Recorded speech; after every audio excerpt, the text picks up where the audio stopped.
Por fin, aquí están.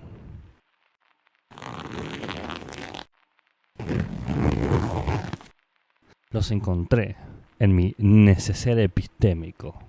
Un conjunto de conferencias, entrevistas, charlas de epistemólogos y epistemólogas de todas las épocas. Estos papeles creí haberlos perdido, pero aquí están. Creo que es momento de desempolvarlos. Es hora de que el resto del mundo oiga las propias palabras de los grandes pensadores, lo que tienen para decir sobre la filosofía de la ciencia. Permítame servirme un trago.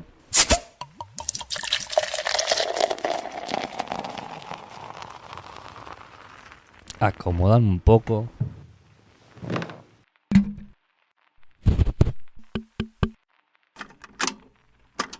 Y escuchen lo que tienen para decir.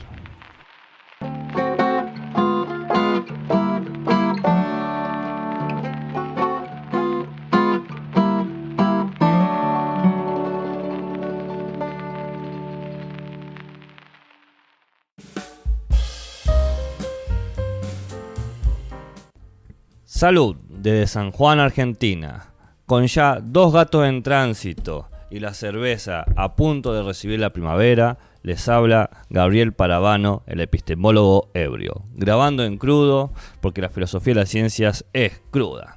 En este encuentro continuamos con mi neceser epistemológico, luego de 2 semanas sin subir episodios, por culpa del trabajo, mucho trabajo, gente. Así que bueno, ahora les traigo una conferencia de Susan Haack, Ciencia sí, Cientificismo no, del 2016, al recibir la medalla de USD Ulises. Susan Haack. Miré a Agnus viniendo y pensé con gran placer, Dios mío, me recuerda un poco a Dorothy, otra heroína mía, Dorothy Dice, una de las primeras mujeres graduadas de Oxford que tuvo que esperar 10 años para que le dieran el título. Ella empezó con la cita de William James: el progreso de la ciencia me ha dado la ampliación del universo material y la disminución de la importancia del hombre. El resultado es lo que llamamos el crecimiento del sentimiento naturalista o positivista, dice Haack. El hombre ya no es legislador para la naturaleza, él es un absorbente. Ella es quien se mantiene firme y él es quien debe acomodarse a sí mismo. La espontaneidad romántica y el coraje se han ido. La visión es materialista y deprimente, pero James quería un sistema que combine ambas cosas, la lealtad científica a los hechos y la voluntad de tenerlos en cuenta. También, en La vieja confianza con los valores humanos, que escribió en 1906, que fue hace mucho tiempo ya, lo que James señalaba es increíble, a pesar de todos los cambios culturales que todavía son resonantes. Dice: todavía necesitamos una filosofía que pueda adaptarse a la lealtad admirable a los hechos y a esos valores humanos deseables. Pero voy a enfatizar algo que James no hace, que es que en ambas actitudes pueden tomar formas indefendibles, tiernas. Tiene esta maravillosa imagen de la mente humana tierna y lentamente dura. Y me sigo preguntando, ¿quién soy? Y la única respuesta posible es que las reservas sobre la ciencia a veces se convierten en un resentimiento anticientífico, y aquella admiración por la ciencia a veces se convierte en un cientificismo. No es una sola cuestión de temperamento como pensaba James.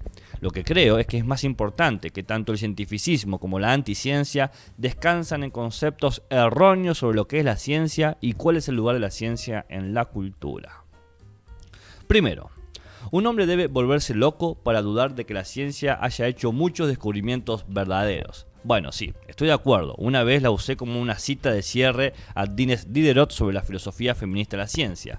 Recuerdo que ella dijo que la ciencia es una empresa humana y dijo que el hombre está hecho de perspicacia y de ceguera, mezquindad y grandeza. Y cuando la cité defendiendo la ciencia ya en el 2003, el mayor peligro parecía estar en ese cinismo anticientífico y gran parte de ese libro es una crítica a estas ideas. Pero ahora, por lo que puedo decir, el cientificismo parece estar en aumento en todas partes, incluso en la filosofía. Un breve artículo que escribí sobre este fenómeno en el 2010 llamado Los 6 signos del cientificismo, que necesito revisarlo. No es que haya cambiado de opinión sobre algo de lo que dije allí, pero no creo que haya sido lo suficientemente profundo. Y ahí usé la palabra en inglés ciencia, en el sentido de conocimiento sistematizado. Pero podría usar, por ejemplo, la idea de jurisprudencia de ciencia, y que la gente usa sobre la ciencia sin ningún sentido de rareza desde los fines del siglo XIX, que ha reducido a lo que ahora llamamos las ciencias específicamente, inicialmente solamente como ciencias físicas, y que más tarde incluyeron a las sociales, y ahora parece ser habitual distinguir ciencias naturales de las sociales. Entonces, veo las ciencias como una federación flexible de tipos interrelacionados de investigación empírica y considero que la investigación es el negocio central de las ciencias. Sé que hacen los científicos un millón de otras cosas, en particular solicitar subvenciones, asistir a seminarios sobre cómo escribir una solicitud de subvención, leer las solicitudes de subvención de otras personas, etc. Los bibliotecarios lo clasificarían todo esto junto. Diría que es una especie de parecido familiar, pero no hay un método único compartido ni nada por el estilo. Más bien diría que los límites de la ciencia son confusos y a menudo cuestionables. Me he estado rascando la cabeza sobre esto durante años y años. Aquí está el resultado. Algo sin precedente en la historia de ustedes, de la raza humana, algo completamente nuevo que de alguna manera estalló en la escena del siglo XVII o que podría ser algo familiar y rutinario, que tampoco tiene sus raíces en la indagación cotidiana, creo, pero que ha ido un poco más allá para mejorar la analogía. Puedo pensar entonces que es como un poco como bloguear sobre pollo Mugali, que va mucho más allá de los primeros intentos primitivos de cocinar, o de Shakespeare, o de la novela moderna, y que va mucho más allá de cualquier narración primitiva de personas que recitaban la leyenda de la tribu para un pueblo analfabeto. Hoy en día esta idea parece sonar radical. Hemos tenido mucho de un siglo de filosofía sobre el método científico, por lo que esto suena como totalmente radical en relación a, por ejemplo, Thomas Huxley o el Bulldog de Darwin, que así lo solían llamar, o para Albert Einstein, quien dice que la ciencia no es más que un refinamiento del pensamiento cotidiano, o quizás para George Brickman, quien dice que el científico, en la medida en que usa un método, está haciendo lo mejor que puede con la mente, o John Dewey, quien fue muy claro acerca de cómo la ciencia podría haber surgido de la investigación cotidiana empírica, o Gustav Bergman, un filósofo sueco casi olvidado, afortunadamente no olvidado por completo, porque sirvió en la Universidad de Iowa durante muchos años y ahora hay conferencias continuas sobre él. Conferencias de las que no sé mucho respecto, excepto una muy buena sobre la ciencia de la vida. En todo caso, estoy hablando del sentido común. Es del sentido común que los científicos no son los únicos en hacer conjeturas informadas y verificarlas en la medida de lo posible. Por supuesto que no. Pero a lo largo de los siglos han ideado una amplia gama de herramientas físicas como instrumentos de observación, herramientas intelectuales como el cálculo estadístico, herramientas sociales como un sistema de revisión por pares para intentar que la gente siga tratando de mantener lo que se publica con incentivos y desincentivos de calidad razonable para castigar las trampas, etcétera, etcétera, etcétera. Debo añadir a esto a un abogado muy distinguido que fue canciller de Inglaterra durante un tiempo, pero que no era científico, Sir William Harvey. Escribió sobre ciencia como canciller al rey. Dice: ¿sabes, querido rey James? Por favor, dame 200 libras y 20 años y vamos a poder resolverlo todo. Lo que suena a estas solicitudes de subvenciones de hoy en día, excepto que hay que agregar muchos ceros. Pero en este tema creo que tenía toda la razón. Lo que necesitamos es ayuda para investigar mejor, de modo que haya continuidad y discontinuidad. Los mismos procedimientos subyacentes e inferencias que usamos en la investigación diaria ahora son enormes. Hemos mejorado, amplificado, refinado, aumentado por una variedad en constante evolución de nuevas herramientas, de nuevas ayudas. Y ahora, por supuesto, tenemos muchas generaciones de trabajo científico detrás de nosotros. Cada una de ellas se basa en el trabajo anterior que permite mejorar las teorías, mejorar los instrumentos, mejorar técnicas, mejorar diseños experimentales, mejorar programas informáticos, etcétera, etcétera, etcétera. Hay un libro simplemente maravilloso de una mujer llamada Betty Ann Keblars. Su título es Estar desnudo hasta los huesos y trata sobre la tecnología de imágenes médicas desde las primeras radiografías hasta las tomografías computarizadas más modernas, resonancias magnéticas y resonancias magnéticas de sangre, cualquiera que sean. Es realmente notable porque en el primer nivel puedo entender lo que está pasando en su tecnología jeffersoniana y se puede descifrar. Luego, paso tras paso, llegamos a una tecnología que puede hacerlo mejor y más elegante. Y ella nos dice que la primera vez que se usó una radiografía en la corte, y se los contaré solo porque es divertido, fue en Francia, donde más. El caso era sobre un criminal. Un tipo fue acusado de haberle disparado al lechero que supuestamente estaba teniendo una aventura, es decir, la esposa del tipo, y se produjo una radiografía para mostrar que efectivamente había una bala adentro por esto. Esto ayudó a introducir nuevas ideas, nuevos conceptos, nuevos enfoques. Entonces, hay nuevas ayudas, hay técnicas mejores. Por ejemplo, pienso en Darwin, que no tenía un instrumento elegante. Alguna de sus medidas la hizo colocando el espécimen contra su pañuelo y funcionaba. Esta cosa tiene un pañuelo y medio. Bueno, ahora tenemos herramientas internas mucho más sofisticadas. Los mecanismos sociales, hasta cierto punto, alientan la honestidad y el intercambio de evidencia. Hasta cierto punto. Esto en cursiva, porque es importante, no es magia. Cada paso adelante permite pasos posteriores, corrección de errores del pasado y así sucesivamente. En cierto sentido, sí. La ciencia se corrige a sí misma, pero no es magia, son generaciones y generaciones de esfuerzo, de frustración, de paciencia. Idealmente habría un consenso en un campo científico y de que este consenso se establezca un resultado y solo ese resultado cuando la evidencia sea suficiente. Pero el consenso se distorsiona muy fácilmente por la presión política de los intereses comerciales, etc. Y sin mencionar la resistencia conservadora a las nuevas ideas científicas. Por ejemplo, cuando Darwin tuvo por primera vez la idea de que las especies no son fijas, ¡oh, Dios mío! No podría decir esto en público. Y cuando finalmente le escribió a Joseph Hooker diciéndole, lo siento, estoy convencido de que las especies no son fijas, fue como confesar un asesinato. Darwin lo dijo porque el establecimiento biológico iba a estar furioso con él, como de hecho lo fue. Muchos piensan que la resistencia que esos científicos australianos tuvieron cuando se sugirió por primera vez que las úlceras podrían ser causadas por una bacteria y no por el estrés y la dieta, ahí tenemos otro ejemplo. Hubo una protesta, pero resultaron que tenían razón. Eventualmente ganaron el premio Nobel, pero tomó años para que este fuera aceptado y por supuesto el progreso de la ciencia por estas cosas es desigual. Es desigual, no hay garantía de que la ciencia continúe avanzando. Las ciencias son falibles e incompletas. Además, mientras que las ayudas técnicas mejoran cada vez más, casi uniformemente, las ayudas sociales están realmente bajo una presión real. Creo que la ciencia ahora es muy grande, es muy cara, está muy burocratizada y los resultados son cada vez menos de lo que cabría esperar. Las redes sociales ayudan a fomentar el esfuerzo para fomentar la creatividad, pero la fuerza para evitar las trampas son cada vez más débiles, funcionan cada vez menos a medida que aumenta la presión sobre los científicos. Por ejemplo, el proceso posterior de revisión por pares está en un punto, creo que podemos decirlo, significativamente corrupto. Solía pensarse que era hasta lo mejor de la ciencia, pero ahora sé que es espantoso. Por ejemplo, en filosofía sabes que eso es malo porque todavía es un campo con escuelas y picos, no sé, pero seguramente aún es mejor que en las ciencias. Honestamente, después de leer un artículo científico decía, oh Dios mío, gran parte de la publicación, por supuesto, qué sé yo, es electrónica con presentaciones electrónicas. Algunos canales, especialmente de los campos médicos, pedirán rutinariamente a los autores que sugieran árbitros. No creo que esto ya sea una locura, pero bueno, es lo que se hace, me ha pasado. Está bien, pero puedo decirles a alguien que no dirá que no a mi publicación.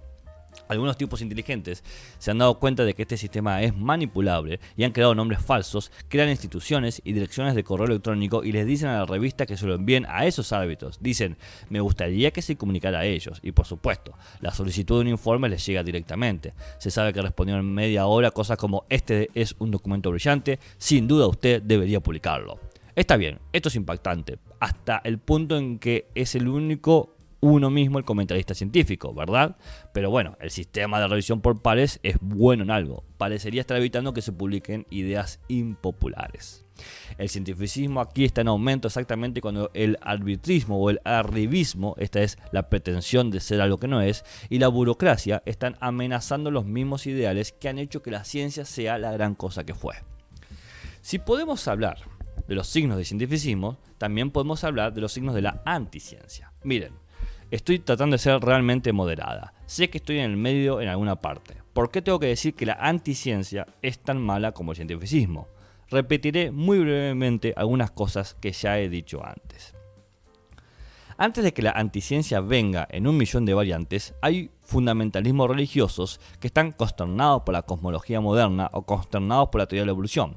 Hay personas también, perfectamente comunes, que han leído con demasiada frecuencia en la prensa científica el fraude de la corrupción en el proceso de revisión por pares, de las subvenciones simplemente gigantescas otorgadas para proyectos que suenan incomprensibles o completamente banales. Y, por supuesto, en los últimos años hubo sociólogos ambiciosos, ansiosos por denigrar los logros de las ciencias naturales. Entre los cínicos incluso hubo algunos que sostuvieron que los conceptos como evidencia, como verdad, etc., son simplemente patrañas ideológicas. Aparentemente se hace cuenta de que si eso fuese cierto, en realidad no podrían ser evidencia y en realidad no podrían ser verdad, ya que dijeron que la ciencia no está impulsada por la evidencia, sino por el poder, la política y la retórica. El cientificismo no es menos complejo ni menos variado y no menos lleno de tensiones internas. Algunas personas son tan impresionadas por los logros científicos que creerán cualquier cosa que tenga la etiqueta científico y lo resistirán todos y cada una de las críticas a la ciencia y luego alabarán a la academia del cientificismo.